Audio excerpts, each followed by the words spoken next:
अरे, जब पता था कि बच्चा ऐसा है तो ना पैदा करती तुम बच्चा। हम कुछ दिन दुखी होते, पर इस बेचारे को इस दुनिया में लाकर क्यों बोझ बनने के लिए लेकर आई हो। शीतल की सास दुख जताते हुए बोली। जब घर में बच्चे की किलकारियां गूंजती हैं तो पूरा परिवार खुशियों से झूमने लगता है, और जब ये किलकारी वर्षों बाद गूंजे तो खुशी दुगनी हो जाती है। मगर रितेश के पैदा होने पर घर में खुशियां नहीं बल्कि ऐसा सन्नाटा फैल गया जैसे कि कोई अनहोनी हो गई हो। घर का एक एक शख्स जो बच्चे होने की आस लिए फूले नहीं समा रहा था, वो रितेश को देखते ही बेचैन होने लग गया। अरे भाई, ये कोई सन 90 का जमाना तो नहीं है जो पता नहीं चला होगा। आजकल डिलीवरी से पहले 5-4 अल्ट्रासाउंड तो होते ही हैं। डॉक्टर माँ को बच्चे का रंग, रूप, कद काठी सब कुछ बता देती हैं। रितेश की माँ यानी शीतल से बुआ सास ने मुंह बनाते हुए कह ही दिया, अरे जब पता था कि बच्चा ऐसा है तो ना पैदा करती। हम कुछ दिन दुखी होते, पर इस बेचारे को क्यों दुनिया में बोझ बनने के लिए ले आई। शीतल की सास दुख जताते हुए बोली।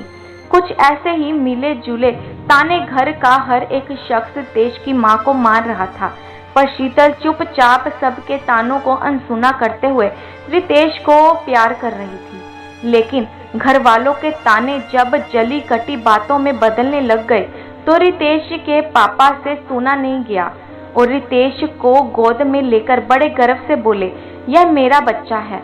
हाँ, ये बाकी बच्चों की तरह नहीं है। यह भविष्य में शायद बाकी बच्चों की तरह नहीं दौड़ सकेगा और चलने में असमर्थ रहेगा, किंतु फिर भी यह मेरा बच्चा है। मैं अपने बच्चे की इस अपंगता को कभी भी इस दुनिया में कमजोरी नहीं बनने दूंगा। रही बात इसकी माँ शीतल की, तो हाँ, उसे पहले से मालूम था कि यह बच्चा नहीं चल पाएगा। डॉक्टर ने हमें बता दिया था कि यह बच्चा जीवन भर अपंग रहेगा, किंतु हम इस बच्चे को मिलकर पालना चाहते थे। हर कोई बच्चा संसार में किसी कारण से आता है। भगवान की इस देन को हम खोना नहीं चाहते थे। बहुत लंबे समय के बाद हमें इस खुशी का एहसास होना था, और हम दोनों ने मिलकर ही इस फैसले को लिया था कि हम इस बच्चे को जन्म देंगे। शीतल के पति की ऐसी बातें सुनकर शीतल की आंखों में आंसू आ जाते हैं। अपने पति का साथ पाकर आज वह खुद को लकी महसूस कर रही थी।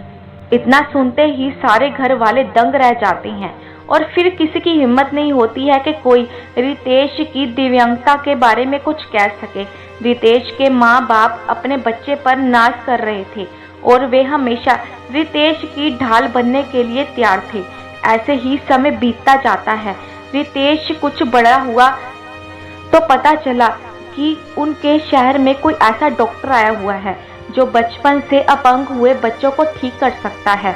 उनके माता पिता यानी रितेश के दादा दादी ये बात जानकर हैरान हो गए थे कि सच में ऐसा कोई डॉक्टर हो सकता है।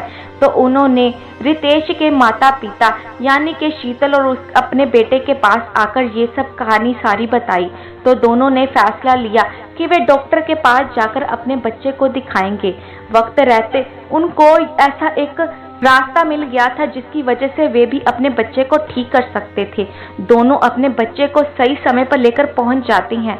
जब वे वहां पर पहुंचते हैं तो पहले ही वहां पर बहुत से लोग इस उम्मीद में बैठे हुए होते हैं कि उनके बच्चे की भी विकलांगता ठीक हो जाएगी। उन सबको देखकर शीतल और उसके पति में भी थोड़ा हौसला आ जाता है।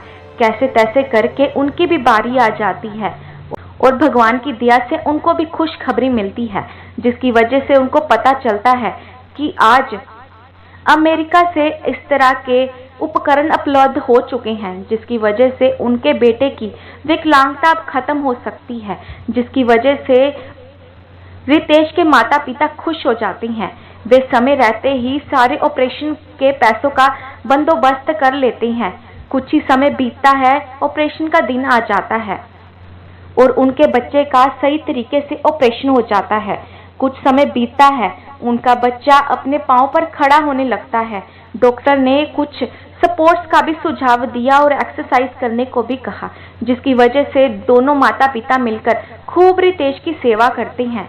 लगभग 1 साल के भीतर ही रितेश अपने पांव पर खड़ा था, जिसकी वजह से शीतल के सास ससुर उससे माफी मांगते हैं और शीतल और अपने बेटे को इस खुशी के लिए धन्यवाद देते हैं कि उन्होंने उस दिन उस बच्चे को जन्म दिया था और आज इस खुशी से भी अवगत कराया है। उस दिन रितेश के दादा दादी यानी कि शीतल के सास ससुर को यह बात समझ में आ चुकी थी कि बच्चा कैसा भी हो अपने परिवार का बच्चा होता है। उसको सही भरण पोषण और उपकरण मिल जाए तो वह भी ठीक हो सकता है। किसी भी गलती के लिए माँ बाप को दोष देना ठीक नहीं, बल्कि आई हुई समस्या का समाधान ढूंढ लेना चाहिए। तो दोस्तों, आपको ये कहानी कैसी लगी हमें कमेंट सेक्शन में ज़रूर बताइएगा। तो मिलते हैं नई कहानी के साथ।